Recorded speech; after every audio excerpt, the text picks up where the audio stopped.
Welcome to the Tax Professionals Podcast, the podcast dedicated to helping you improve your tax career. Here's your host, Jack Bonehill. Hello and welcome to this episode of the Tax Professionals Podcast. In this episode, we will be covering the topic of feedback. This is actually the third time that I've tried to record this episode. The first one I recorded was my first ever attempt to record any of these episodes, and as you can imagine, it didn't actually go that well. So I thought, let's do it again. The second time I did it, I thought it was much better. However, when I came to editing it, I actually realised that I had my microphone the wrong way round. Now, that may sound ridiculous because surely it's obvious which way a microphone needs to be pointing. Well, in the case of mine, it's not that obvious at all. It's actually got two sides that look completely identical, and it was only once I came to listening back to it afterwards that I realised it really wasn't picking up my voice very well. So here we go, and hopefully third time lucky. By the end of this episode, you'll be able to obtain better feedback, and you'll also know how to better act upon the feedback that you are given. So, without further ado, let's jump into this episode. So, this may be obvious to a lot of people, but the three types of feedback are positive feedback, constructive feedback, and negative feedback. Positive feedback is when you're complimented for doing a good job of something. Constructive feedback is feedback that lets you know on some area that you could improve on and lets you know how you can improve upon that. Negative feedback is, well, just negative. There is no use in negative feedback and it should be avoided. However, at this moment in time, you may not see a difference between constructive and negative feedback. You may dislike them both. However, constructive feedback is exceptionally helpful in helping you to improve and get better. More on that later in this episode. Why is feedback beneficial and why should you be asking for more feedback? Feedback enables quicker improvement and development than if you did not ask for feedback. If you're looking to advance your career quickly, feedback would definitely help with this. This is across the board and not only relevant to those who work in tax. However, feedback is particularly important for tax professionals, as tax professionals require lots of skills that can't be developed in a classroom setting or taught. Most of the skills can only be learned through experience and practice. For example, writing practical tax advice, managing a to-do list, prioritising, building client relationships and delegating. Feedback is a great way to speed up the process in relation to learning these skills. There are, of course, many skills that can be taught, such as technical knowledge and other hard skills such as using Excel, Word or Outlook, but feedback can even help you to improve those skills quicker. If you were to go on a generic course to learn these skills, there'd be lots of parts that are completely irrelevant to you and your job. However, if you get feedback on a task that you're actually doing, then the feedback is very targeted and much more relevant to you. This is even the case for your ATT and CTA exams. Just think about all the taxes that are covered. Chances are you probably only work with one or maybe two of those taxes regularly. Now, instead, let's imagine that you've written a piece of tax advice at work and it's been reviewed by a colleague. The reviewer could highlight any gaps in your knowledge, and then you can work on learning these. That's a more effective way to quickly learn the information that you need for your job. To me, that's one of the greatest benefits of obtaining feedback. Depending on the area of tax you work in, you may not get the opportunity to do the same or a similar task in a short period of time. Having a big gap between doing the same or similar task is unhelpful, as you may forget what you did last time. However, by asking for feedback, this will help solidify the experience in your memory, and the next time you undertake that task, even if there is a big gap, you will remember more of it. Some examples of tasks that don't come up very often for me are drafting responses to HMRC letters or even undertaking an employee compliance review. This may be similar for you.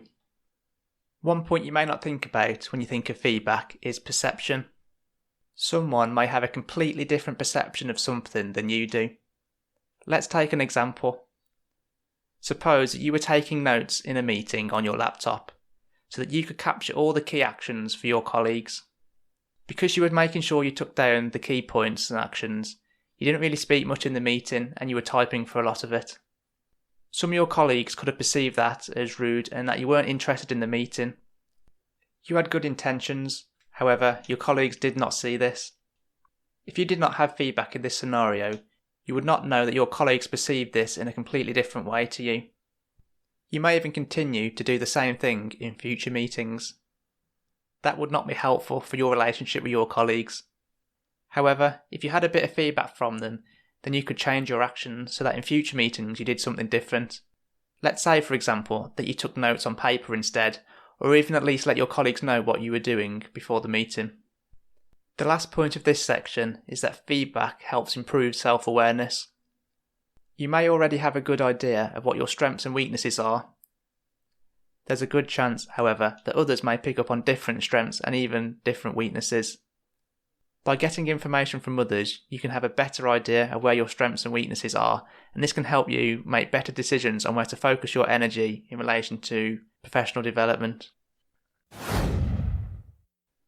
At this point, you may be thinking all those reasons for obtaining feedback sound great. However, you hate asking for feedback and you hate taking feedback even more. You're definitely not alone with this. A lot of people find it difficult. So why is it that feedback is resisted and difficult to take? Personally, I think the biggest contributor is that there is a misconception that the giver of the feedback is the person who is in control of the feedback. This is because the person giving the feedback is usually in a position of power, such as managers or partners. However, the onus is actually more on the receiver of the feedback. This is because it is their responsibility to make sure that they understand, accept, and take action on the feedback. There will be some tips later on in the episode that will help you to be able to do this. Some other reasons that feedback is resisted is because people see feedback as a threat, particularly in relation to their ego, self-esteem, or self-importance. If you see feedback in this way, it's easy to make feedback uncomfortable, awkward, and even painful. You may think the person giving you feedback has an ulterior motive, and that can make you feel like a victim. Maybe you think Christine would love to see your career crash and burn, and spends all of her free time thinking of negative feedback to achieve that. Unlikely, although possible. Because of these reasons, the word feedback itself may instill fear into you. This is despite the fact that feedback is usually given with good intent. Does any of this sound familiar? If you're anything like most people, then it probably does. But it doesn't have to be like this. By changing your mindset around feedback, you can completely change how you feel or react to it. Doing this can enable you to reap the full benefits of feedback. Mindset. Mindset is the biggest reason why people feel uncomfortable and resist constructive feedback. Those who don't react well to feedback will probably have what's known as a fixed mindset. A fixed mindset is where people believe that their skills are set and that these can't be improved no matter how much effort they put in. Compare this to someone who has what's known as a growth mindset. Someone with a growth mindset doesn't think that their skills are fixed. Instead, they think that they can always improve and grow them. Which of these mindsets do you think is better when it comes to feedback? Feedback should be seen as an opportunity for growth, as that's exactly what it is. Feedback allows you to draw upon the experience of others, which saves you the need to go through the exact same experience as them to learn the same thing. There is something you can learn from everyone. Hopefully you can see the benefits of adapting a growth mindset.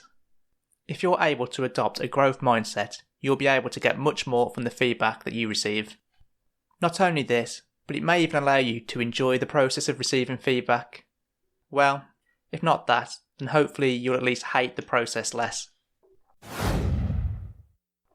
So, improving your mindset is beneficial when obtaining feedback, but how do you improve your mindset?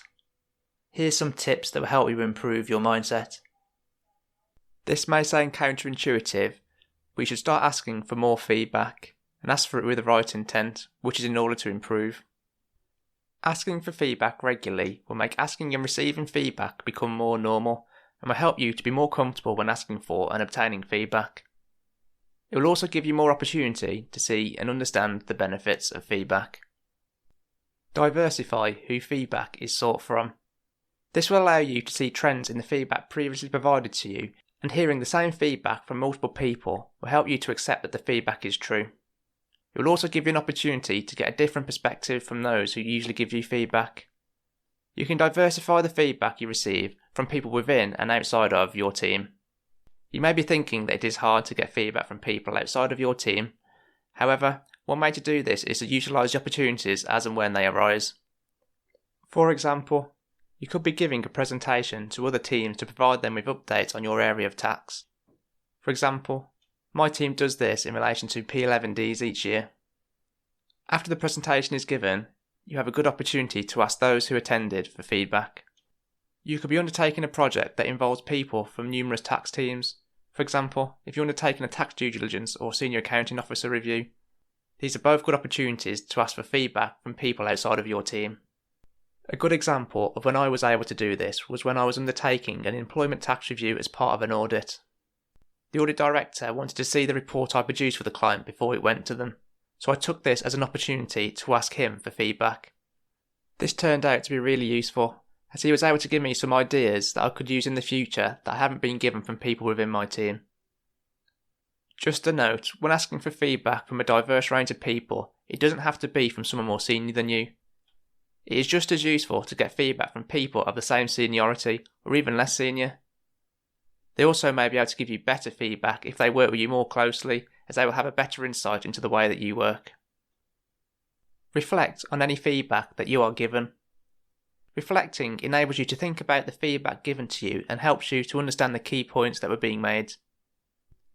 By reflecting, you will give yourself time to digest any constructive feedback, and this will allow you to think about how the feedback can be used to help you improve in the future. If you can see the benefit, it will help you to improve your mindset. The last tip I have in relation to improving your mindset is to give feedback. That may sound completely counterintuitive, because how will giving feedback help you to improve your mindset for receiving it? Well, if you give feedback, then this will help you to understand what it's like to be a person giving feedback, so that when you are receiving feedback, you can empathise with the person who's giving you feedback. It will probably also allow you to see that when you're giving feedback, you're only trying to help the other person. This can help you to understand and realise that people giving you feedback are only trying to help you too. So now you know how to improve your mindset for obtaining feedback. Here's 10 tips to make sure that you can get good quality feedback. Tip number 1. This is probably obvious given the last section of this podcast, but you should improve your mindset and view feedback as an opportunity for growth. Tip number 2. Ask for feedback immediately after you've completed an activity. By asking for feedback immediately, the activity will still be fresh in yours and the person who's given you feedback's mind. This will help the feedback giver give you more detailed feedback. Don't underestimate the power of this tip. I've gotten some of the best feedback I've ever received by asking for it immediately after doing an activity. I went to a client meeting with a colleague to go through an advice letter that we had drafted for them. In the meeting, I went through all of the key points of the advice letter, and this was the first time that I'd ever done this. Straight after the meeting, I asked my colleague for some feedback on how it went. Because I asked for this feedback immediately after the activity, it really stuck with me, and the next time I did the same thing in a different meeting, I was able to take the points on board more easily. Tip number 3. You can ask for feedback up front before undertaking the work. We should do this in relation to something you know you want to improve on. You can then implement the feedback when undertaking the work. For example, you could be about to give a tax presentation, but maybe you know that you have a habit of talking quickly during presentations and you want some tips for talking slower. You could ask a colleague who you know is good at giving presentations for some tips in this regard. Or maybe, before drafting a tax advice letter, you want some tips on how you can make the advice more practical, or tips on how you can better structure the letter. You can then implement these tips immediately when drafting the letter. A good example of when I've done this was before I was going to undertake some proactive calls to clients to invest in and develop the relationship with them. When doing similar calls in the past, some of the conversations have been extremely short, literally less than 30 seconds. So I asked for some feedback from the partner in my team in order to help increase the length of these conversations. Firstly, she said not to worry if some of the conversations are short because some people will just not want to speak. However, a useful tip she gave me was to try and spark the client's curiosity. By doing this, the client will likely ask questions and become more invested in the conversation. This would give more opportunity to invest in and develop the relationship. Tip number 4. This is one of my favourite tips because I think not many people do this at all and it's actually extremely useful. You should ask specific questions and relate them to the activity that's been undertaken, rather than just generically asking for feedback. For example, you could ask what the reviewer thought of the tone of a letter that you'd written, or whether they thought the points that you made were understandable. Don't just ask for feedback. It's too open-ended, and putting people on the spot with this, they won't know where to start. In fact, it's probably useful to avoid the word feedback because of the emotions attached to the word. Tip number 5. Don't become defensive and argumentative. Let the person giving feedback speak. By improving your mindset, as discussed earlier, this will massively help in this regard. By becoming defensive, the feedback giver will be less open and less helpful when giving you feedback. However, by letting that person speak, it will help them see that you respect what they are saying and that you are wanting to listen. This will encourage them to give you more helpful feedback. Tip number 6.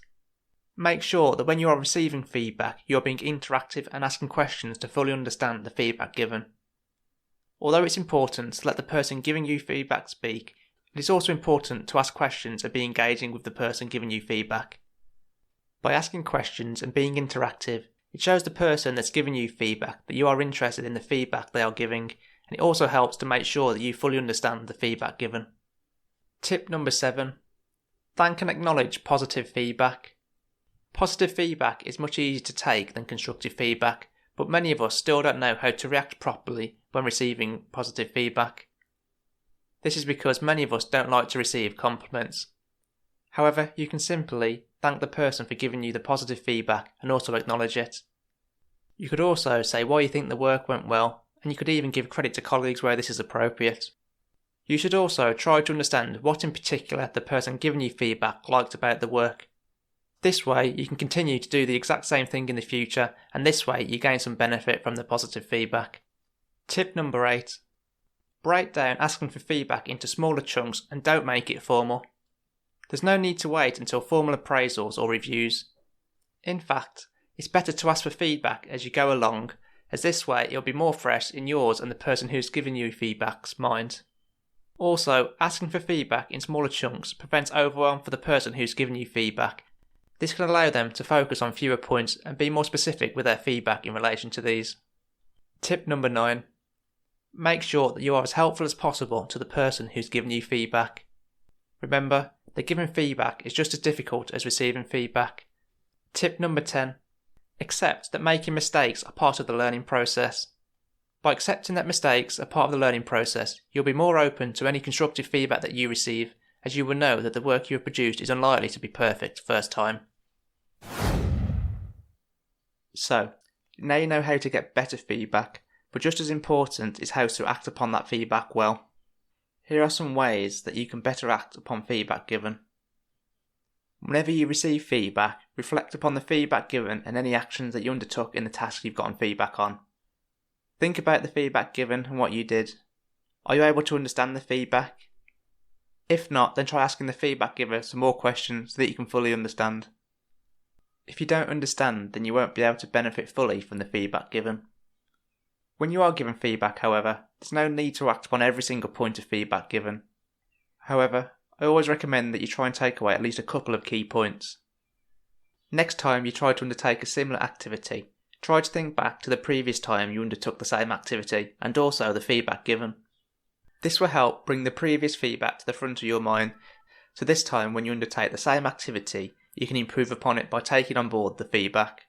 When you're undertaking the task this time, make a conscious effort to implement the key points from the previous feedback.